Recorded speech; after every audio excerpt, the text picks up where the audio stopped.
نحمده ونصلي على رسول الكريم أما بعد بسم الله. Surah Tur.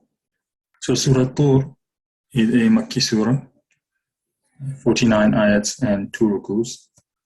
And the name Tur, which means the mount, comes from the beginning of the surah where Allah SWT takes an oath by the mountain of Tur. And what is the connection of this surah with the previous surah? So Surah Dhariyat and Surah Tur both begin with an oath on creation of Allah subhanahu wa ta'ala in nature. So Surah Dhariyat began with an oath on winds, and here Allah subhanahu wa ta'ala began the surah with an oath on the mountain. Then the other similarity between the two surahs is that there are similar topics discussed in the beginning and end of the surahs. So there's a description of righteous people given in the beginning of the surahs, and towards the end, there's a depiction of disbelievers and what will be their condition afterwards. And finally, in both surahs, Nabi Sallallahu Alaihi Wasallam is commanded to turn away from disbelievers and continue to remind believers. A brief synopsis of the surah. So again, surah begins with oaths on creation of Allah subhanahu wa ta'ala. And the surah describes the severity of punishment for disbelievers and at the same time the bliss of righteous people in the hereafter. It commands Nabi Sallallahu Alaihi Wasallam to ignore disbelievers and continue reminding believers. What are some of the virtues of this surah? So it comes in narrations in Nisa'i. It was narrated by Jubair bin Mut'im. سمعت النبي صلى الله عليه وسلم يقرأ في المغرب بالطور. I heard Nabi Sallallahu Alaihi Wasallam recite the Tur in Maghrib. So Nabi Sallallahu Alaihi Wasallam recited the surah in the prayer of Maghrib. And another narration comes where Salma complained to Nabi Sallallahu Alaihi Wasallam about sickness. شكوت إلى رسول الله صلى الله عليه وسلم أني أشتكي فقال طوفي من وراء الناس وأنت راكبة فطفت ورسول الله صلى الله عليه وسلم يصلي إلى جنب البيت وهو يقرأ بالطور وكتاب مسطور. I informed Nabi Sallallahu Alaihi Wasallam that I was sick. He said, perform tawaf for the Kaaba while riding behind the people. So I performed the tawaf while Allah's Messenger Sallallahu Alaihi Wasallam was offering prayer beside the Kaaba. And what was he reciting at that point? He was reciting Surah Tur. Let's begin the surah. Bismillahir Rahmanir Rahim. Wat-Tur, by the mount. What does Tur mean? Tur means a mountain with trees. So another common word used for mountains is Jabal. The difference between Jabal and Tur is Jabal is a mountain without any vegetation on it, without any trees, whereas Tur is a mountain that has trees on it. And here in this ayah, Tur is referring to Mount Sinai in the land of Madian, where Musa a.s. had the honor to speak to Allah subhanahu wa ta'ala. So Allah subhanahu wa ta'ala here swears by the mountain of Tur, and that gives it a special significance and honor to that mountain. وَكِتَابٍ مَسْطُورٍ, and by a book inscribed فِي رَقٍّ مَنْشُورٍ, so in parchment that are spread open. Raqin means fine parchment or fine piece of skin used for the purpose of writing on it. And here it could mean the book of deeds, or some scholars say it means the Quran.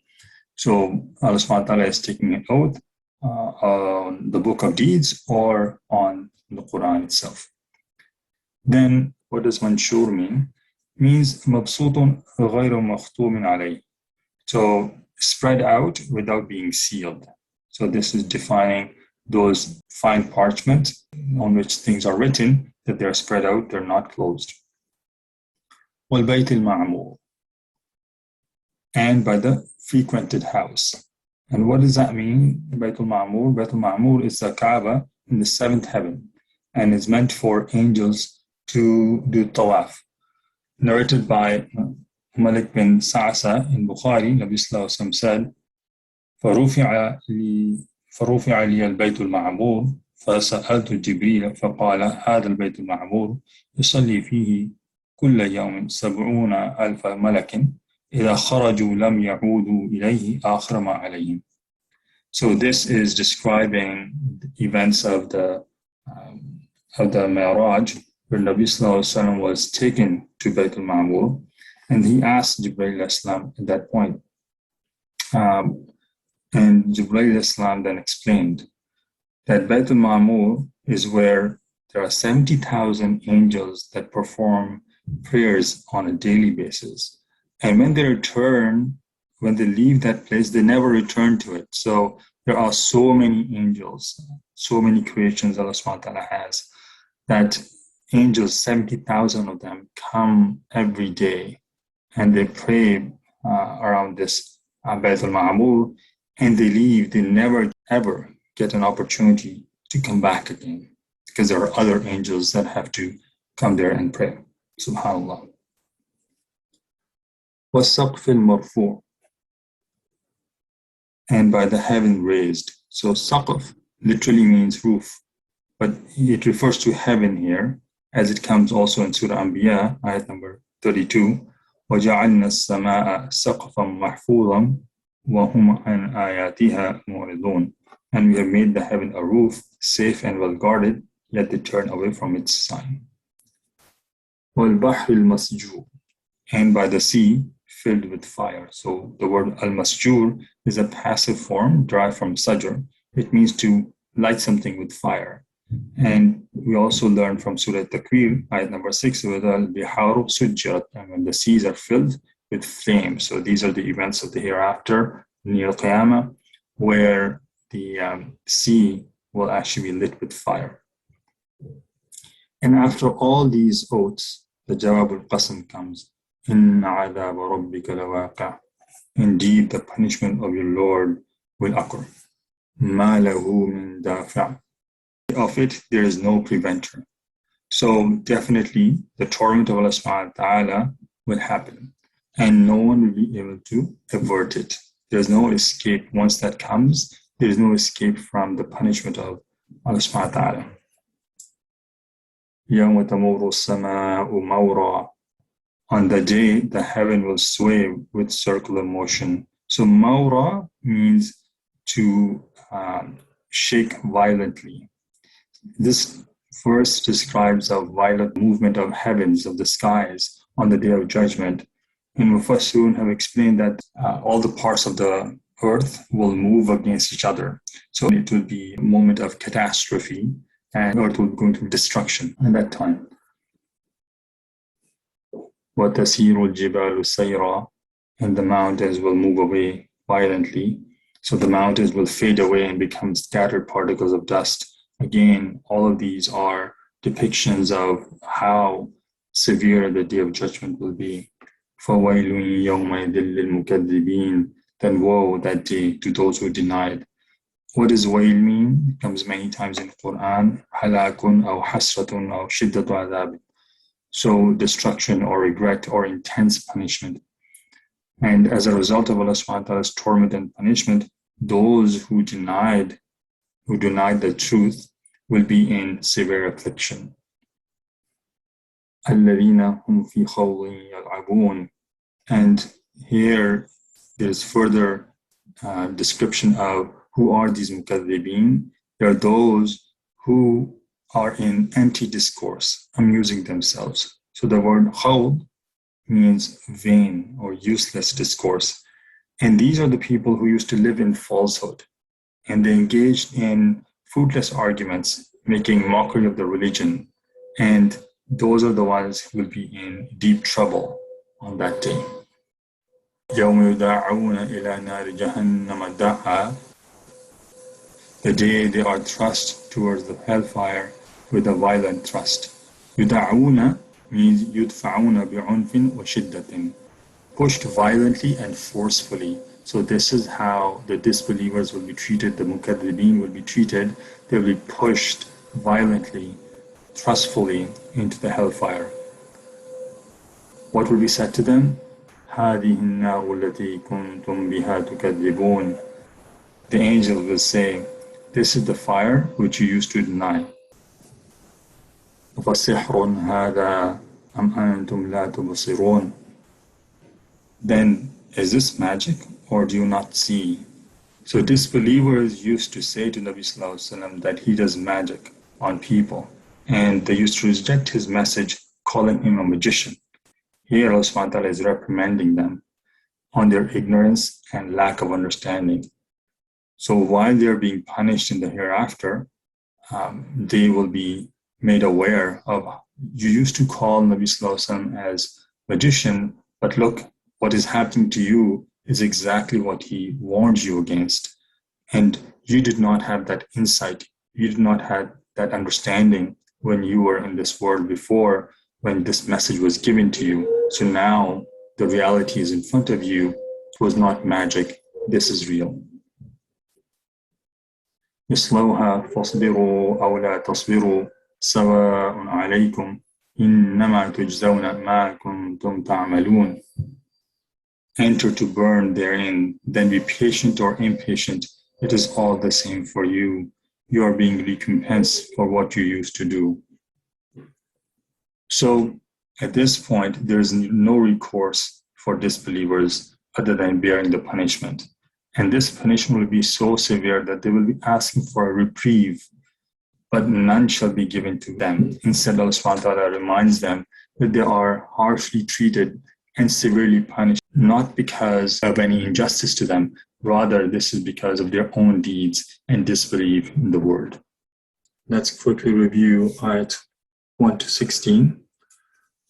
So in these ayats, Allah subhanahu wa ta'ala has described how the punishment is certain and cannot be escaped. And this is after taking all these oaths on different creations. Allah subhanahu wa ta'ala clearly states that the punishment is certain and will definitely happen.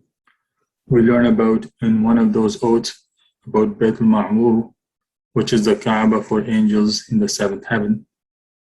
And then we also learned about how there is going to be no reprieve in punishment for people of hellfire. So whether they can bear the pain and the punishment and torment or not, the angels of hellfire will continue to give them punishment, and there will be no chance of them escaping that punishment. In the next few ayahs, Allah subhanahu wa ta'ala describes the situation of muttaqeen, those who are God conscious and righteous, in contrast with the first part of the surah, where mukadzibeen, or those who rejected faith, are described. Innal muttaqina fi jannatin wa na'im. Indeed, the righteous will be in gardens and pleasure. Fakihina bima atahum rabbuhum wa waqahum rabbuhum adhab al-jahim. Enjoying what their Lord has given them, and their Lord protected them from the punishment of hellfire. The word fakihin means mutaladidin, na'imin, masrurin. So they're happy, joyful, enjoying at that point. They will be enjoying various delights that Allah subhanahu wa ta'ala has granted them in terms of types of food, drinks, clothing, and dwelling in Jannah.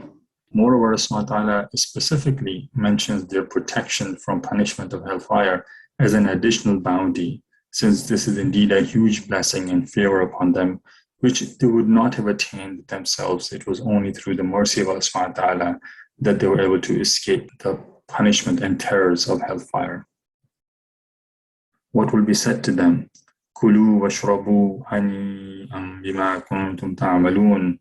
They will be told, eat and drink in satisfaction for what you used to do. So hani'an means satisfaction, and it comes from hani, which means la tanghisa fihi wala nakada wala kadara. Something that you do not get upset or nor distress with it. So there will be no sadness, no sorrow, nothing that will upset them. They will be in such a condition with all the bounties around them and blessings of Allah subhanahu wa ta'ala in Jannah, that they will not feel even a moment of distress, a moment of dullness. It will be all bliss and joy at that point. متكئين على سرر مصفوفة وزوجناهم بحور عين. They will be reclining on thrones lined up, and we will marry them to fair women with large eyes. So sururum masfufa means thrones that are connected to each other. And Allah subhanahu wa ta'ala also promises them to give them righteous spouses and beautiful wives. let's quickly review ayat 17 to 20. So protection from hellfire is one of the great bounties of Allah subhanahu wa ta'ala for people of paradise. So after Allah subhanahu wa ta'ala describes various blessings and bounties in Jannah, he specifically mentions about the saving of them from the hellfire. And there will be no distress, not even a small glimpse of sadness or pain or anything negative in paradise. So the people of paradise will be enjoying the bounties and blessings with happiness and joy. ربنا تقبل منا إنك أنت السميع العليم وتب علينا إنك أنت التواب الرحيم